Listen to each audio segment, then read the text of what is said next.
3 বছর পরে এবং তোমরা হচ্ছে বেসিক সবকিছু করে আমাদের 4 ভাগের 1 ভাগ করে তোমরা আমাদের সমান হবে, আর সমান না দিলে বৈষম্য হয়ে যাবে। এটা কেমন কথা? এটা হচ্ছে যে মানে জোর করে কোনো কিছু করা এবং আলটিমেটলি দেশের মানুষ এটাতে হচ্ছে ক্ষতিগ্রস্ত হচ্ছে।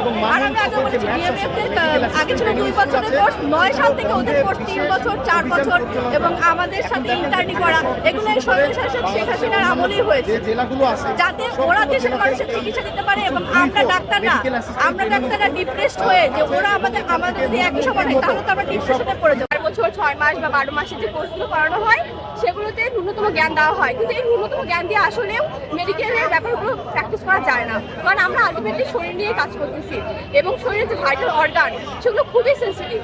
এই বেসিক জ্ঞান দিয়ে কখনোই এগুলো সম্ভব না। এই অযৌক্তিক দাবি পৃথিবীর কোনো দেশেই নাই, কিন্তু বাংলাদেশের প্রেক্ষাপটে এমন হয়েছে যে আন্দোলন রাস্তায় নামলেই হয়তো ভাবে যে দাবি মেনে নেওয়া হবে, কিন্তু তারা বুঝতে পারে না যে কোনটা যৌক্তিক দাবি আর কোনটা অযৌক্তিক দাবি। অযৌক্তিক দাবি নিয়ে তো দাঁড়াইলে আর হবে না। তারা ডিএমএফ যারা নতুন প্রজন্মের তাদেরকে আমাদের মুখোমুখি করাইছে। ডিএমএফ এর সাথে যদি আপনি একটা কথা বলতে চান, নর্মাল কথা বললেও তারা টেলিভিশনে চলে হচ্ছে।